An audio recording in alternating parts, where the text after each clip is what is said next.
Hello, and welcome to another episode of Marketing Tip Tea Time at 222.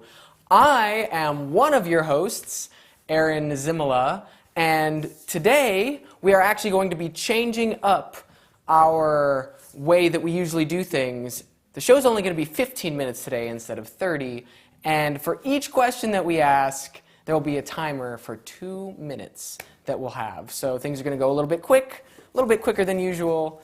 And thank you all for joining us. Today we have a very, very special guest, somebody who's an amazing videographer, photographer. He is the owner and founder of Stenbakken Media, and that is Erik Stenbakken. Hello. Hey, good to be with you. Fantastic. How are you? How's life in? This is your studio in Greeley, correct? That you're. This is my office. The studio's very, very close, but this is my office, yeah. Okay, perfect. Well, today we're actually going to try the tea that Erik recommended. This tea is Tea Chino. I had to hunt it down at Natural Grocers by Vitamin Cottage here in Greeley. And yep, Tea Chino hazelnut. So this is my unedited pouring of my tea, and I didn't let it steep. I usually just try, like, this is for theatrical purposes, Erik. For me pouring the Yeah, tea. I let it soak so, for as long as I can to get the maximum out of it. Okay, I noticed that when I opened it and I smelled it, whoa, there's a very good aroma coming out of this tea. Yeah, it's kind of a vegetarian coffee. Oh, okay. What makes it vegetarian? No, then I mean, just saying it's not the real thing. I mean, it's a coffee alternative, I guess I would call it. It's not the same. I'm not a big fan of tea, I'll admit. It's a little bit tea to me personally. It's a little bit like just kind of mildly flavored water, and I don't dig it. Okay. And this has a little bit more flavor and body. Okay, perfect. Okay, I'm going to try it. Let's see how this goes. Oh, yeah. Yep. Yeah, let it soak for another good couple minutes, and it will be it'll be a real thing then. I'll steep it a little bit more. All right, we'll just dive on in. So you are the owner and founder of Stenbakken Media, videography, photography. My first question is, tell me about the time that you photographed Bigfoot. I want to know about. Oh man, yeah, that's. I wish I could link you to the archive photos of that, but I think it's probably still exists on the internet, but it's in a flash player, so you can't see it anymore. I did that as a marketing thing, man, in 2006, and oh yeah, if I'd been ready for that, I could have had some photos to show you. But we got the rare sightings of Bigfoot up in the mountains here in Colorado, and some in a shoe store even, and a pancake house. We did all kinds of stuff. And I self-published my own book, basically as a portfolio. And it was for marketing. And the reason that I did that was to show people how many locations I could do in difficult situations with a crew, and things of that nature, and we did it. That's awesome. So it was all for marketing to get kind of this buzz going. Yeah. And I entered it in the Art Directors Club of Denver, and that was the one I won. Judge's Choice. They had an art director from Chicago come down, and basically Judge's Choice is like, and this is like it's not even first, second, or third. It's like, yeah, this is just like, that's the thing. And he awarded that, and that was the one year they didn't publish the awards book. Go figure. Oh my gosh. Well, I guess on to the next question. That you once said that a National Geographic photographer told you, if you want to impress the jaded, you have to show them what everyone has seen before in a different way, or a photograph that nobody has ever seen. How did your Bigfoot campaign play into that?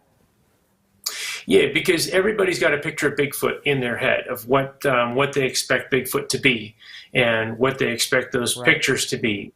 And I wanted to show them something that, I mean, if I said to you, imagine a picture of Bigfoot, what does Bigfoot look like? You've already got that in your head, right? Right, But yeah. I wanted to show it in a way that nobody had ever seen before. Actually, I have a picture of him on my wall. Hang on a sec. This is perfect. Take another sip of the tea. Let's see here. Oh, as it steeps, definitely gets more powerful. That's for sure. What I did is I made a marketing piece and I sent it to ad agencies, and this is heavy laminated, and I sent it with a wet erase marker, so they could put in their own caption. They could fill it in themselves, and so somebody did that on this one. So my point is this, genius. Is that everybody's seen Bigfoot, but you don't know where he lives, and you don't know what his girlfriend looks like. But I know those things. That is fantastic. Oh my gosh. And so wow. That's great. I love that. I dug this up a little bit, and again, I wasn't able to see that, but it's great that you have that there.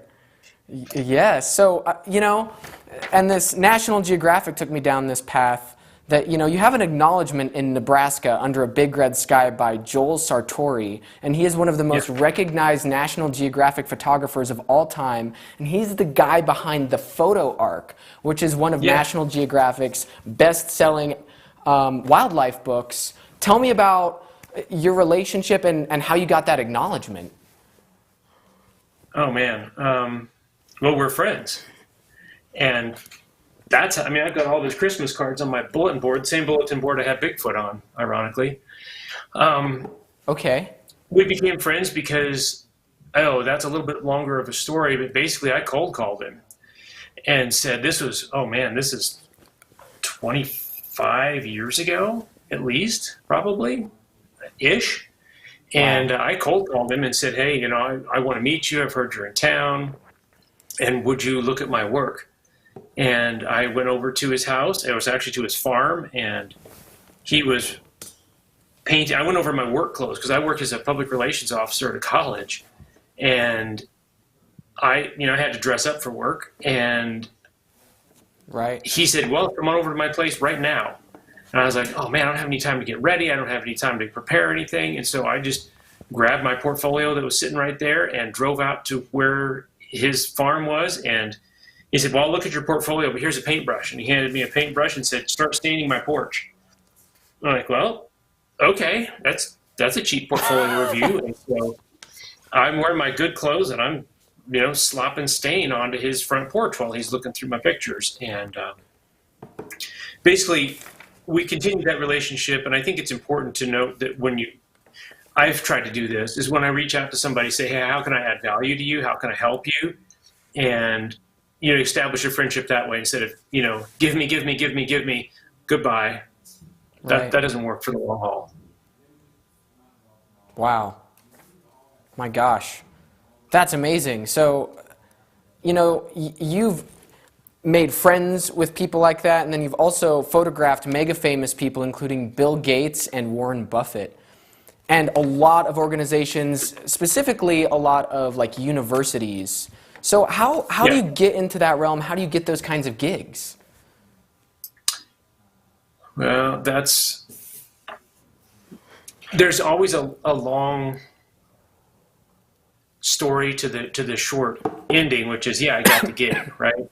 I used to work at a college, and I used to do the marketing photography for a college, and I had to use marketing photography in the work that I did. I worked with a really small team. We had depending on the year, a photographer and an art director and me, and I was the words guy. Eventually I got into photographs, but I knew what I needed to market our institution, and I began to develop systems and theories for how to create basically stock imagery for our institution. And then I took that to other universities and colleges just all over. And I was a lecturer there was an organization, there's two of them that I lectured for, was CASE, Council for the Advancement and Support of Education. It's a professional organization for fundraisers. and enrollment people at universities, PR, and so on. And there's also another one called UCDA, University and Colleges Designers Association, and I lectured for them in Colorado, Boston, Canada, and might have been some other place. And so I was a guest speaker for them, and I got to meet a lot of people, and I did a lot of direct mail too. A lot of email. I mean, it's work. The short of that is that the short answer is work. It's work. It's a lot of work. Okay. Reaching out, following up, adding value to them, because I didn't get paid for any of those workshops that I did for these people. I mean, I got an honorarium and I got expenses, but that was me giving to them, and that's how you make connections. So, over time, you've developed this image of spontaneity and quirkiness on set with a lot of the people you've worked with, and many times you're captured behind the scenes or even in a moment where you've captured yourself striking poses and having fun. Does your mood when you're shooting a subject actually affect the outcome? Yeah, but I'll tell you that those goofy and silly shots, those fun ones that you may have found a few on the About Me page, or they're out there somewhere else, who knows where. But those are after I get the work done, because and sometimes there's no time for that. There are no silly pictures or fun pictures after the Bill Gates, Warren Buffett thing. There just wasn't time. I was given For Bill Gates, there was no one-on-one time at all. And for Warren Buffett, there was, actually, that might be wrong. I was given about 30 seconds total for both of them. And for individual photos, so I had about 15 seconds apiece. So there was no time for selfies, and that wasn't really even a thing then. But you just had to get the job done. And that's my job. See, I want to have fun, and I like to have fun on set, and yes, that does impact things. But at the end of the day, if I'm there serving myself to get cool selfies and to have cool BTS stuff, and I'm focused on that instead of getting the client's images, I'm doing the wrong thing. So for me, I try to listen to what the client needs and wants out of that day, and then just shoot that to the max. And then if we have a little bit of time or something extra, then yeah, I could do the silly stuff. And with the advent of cell phones, it's easier to have an assistant take a few behind-the-scenes pictures unobtrusively than it used to be.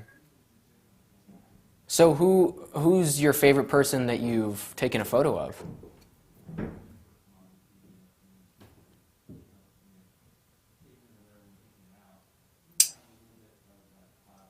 That's not really a fair question. Right. I've met very famous people, and some of those people are very nice, and some of them are very it's just a job for them to be photographed. There's nothing wrong with that. Right. I've met thousands of people. When I was starting, I shot slide film. That was what we used to do for marketing. That was the highest technology. And now that's not the highest technology. It's not what I use. Digital, of course, have for a long time. But I've met so many amazing people. But when I started, I could have told you who I photographed and where I photographed them and who they were and everything. I could have told you everything about it. But as the years went by and the hundreds became thousands and then became 10,000s, it's like I don't have a head for that. That would make sense. An epiphany for me was I was having a portfolio review by a National Geographic photo editor. He's one of the people who works at the office that edits people's photographs. And he looked through my stuff, and I was pretty proud of it. And he just tossed it down. He goes, it's all right. He said, but your photographs are not going to be really good until they quit being about you and start being about your subjects. And they walked out. And it blew my doors off. And it actually took me several years to figure out what he meant. And once I figured out what he meant, this is back in the days of editorial photography and marketing too, but marketing is really about the client and editorial photography is about the subject. And when I figured that out, I made all the difference in the world. So if somebody wants to really tell a story through a picture, then what are the top 3 things that they need to do to focus on the subject and get something that moves people? Well, they need to know what the story is. Yeah, you can't tell the story if you don't know what the story is, and you have to go in with a sense of curiosity. I won't say completely and totally, because I did see one amazing piece of photojournalism this last week on Reuters. But for the most part, journalism today is we're going to tell you what to think and then show you a few pictures to support our opinion. Right. And I think that's totally wrong. I think what you've got to do when you go in, I'm talking about photojournalism and photojournalism. And you've got to figure out, well, what is the story? What's the heart of the story? Mm-hmm. Who is this person? And it goes back to my last statement about getting to know who the subject is. That's what you need to do first. Right. Because it's not all about hey, I got this new toy and I want to photograph you in this thing and I can do it in slow motion. And that's about me. That's about me and about technique. Right. That's not about them and their story. Once I find out about their story and who they are, if I need to use slow-mo, I'll use it, because that's the tool that it takes to make the story. If it's outdoor lighting or strobe, I just did a music video outdoors in the snow in the mountains. And turns out that the mountains and the setting were really important. And so I use those tools. I think really that's 1, 2, and 3, Aaron. You asked me, what are the 3 most important things? And I think that's all of them. You've got to find out who really is the subject. If it's editorial and if it's commercial, it's like, what are you getting at? What's the mood you're trying to do? And then all the tools that you use, all the techniques that you use, that's all secondary to getting you to that destination.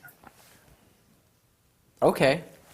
And I mean, that is great advice. I think that a lot of people probably need to focus on their subject more, like you said, and figuring out what the story is. For my last question... because there's an infatuation... sorry. Oh, no, go ahead. There's an infatuation with technology. It's kind of like, let's suppose that you and I are, let's suppose you need to go to Denver, right? But I've got a new sports car, and I'm so excited about my sports car, and you say, hey, can you give me a ride? I'm like, sure, Aaron, I'll take you for a ride. And then I head north to Cheyenne because I want to drive my car to Cheyenne because I want to drive my car because I want to go fast. Is that helping you at all? Yep. No. Because for those of you who don't know, Denver is south and Cheyenne is north. Because then that's about me. It's about my car. It's about my thing I want to do, right? And it's the same way, I think, in photography and video and marketing, is if it's not about the client and where they need to go, it doesn't matter how fast you get there. If you're going the wrong direction, it doesn't matter. Right. And so, that's really interesting that you brought up the infatuation with technology. My last question actually is, cell phones are becoming more and more sophisticated with their cameras. LiDAR is coming out with the new iPhone Pro Max. Do you think that at some point the phone camera will become so advanced that we'll no longer need professional grade cameras such as SLR? The thing that people forget is that as the cell phones are getting better, so is the professional technology of the other things. Right. Here's what I think that's doing is it's lowering the bar of access. It used to be like, if you're going to shoot 4K, you need this $30,000 camera. I remember I met a guy in Yellowstone way back in the day, and he was shooting with a thing called an HD camera. It was this huge video camera, and he said it cost him $100,000. And he was going to have the only stock photos, or video, of buffalo in Yellowstone with the steam rising, right? And this thing, he said, I paid as much for this camera as I did for my house. Well, awesome. And at that point, he was the only guy in the world that had stock video of bison in Yellowstone in HD, right? Well, that was a pretty short window. And if you're reliant on the technology that you have and not your ability to tell a story or help a client, technology is going to come and just eat your lunch. Right. Wow. Okay. It'll never replace the artist, though. It will never replace the artist. It's a tool. Because, come on, it's like I can do anything in Photoshop that Picasso could have done with a paintbrush, and I'm still not Picasso. So it's not about the tools; it's about the artist. Okay, that is a great. When we write our article, that's going to be like one of the headlines in the article after this interview. That is some great information that you gave us, some great secret sauce that you kind of let us dabble into. Again, Erik Stenbakken is a videographer, photographer. He's done many, if you've been watching, thousands, maybe tens of thousands of projects all over the world, the country, probably the world. I've done a few things overseas. Okay, yep, all over the world. He has made some of his best connections cold calling, which is actually a theme that we've started to discover on the show. Is a lot of people have gotten their best connections literally just cold calling the person they wanted to talk to. So I'm starting to see this theme. That's a theme that's creeping up. That is all the time we've got left for today for Marketing Tip Tea Time at 2:22. Thank you, Erik, for joining us. Again, Erik Stenbakken. He's actually in Greeley, Colorado. We have a lot of fantastic people here. Yes, thank you. And thank you for the tea. I've been drinking it as it's steeped longer. I'm getting chocolatey, hazelnut, dark tones with it. It's really delicious. If any of you, I got this from the Natural Grocers by Vitamin Cottage. And thank you everyone who watched the show today. We went a little bit over time because I'm still getting used to this new 15-minute thing that we're doing, but I think we just got so much great information from Erik that it was worth it to go the few minutes over. Any last things you want to say before we sign off, Erik? Or keep exploring. Keep exploring. Well, you have it, everyone. Keep exploring. Keep it exploring.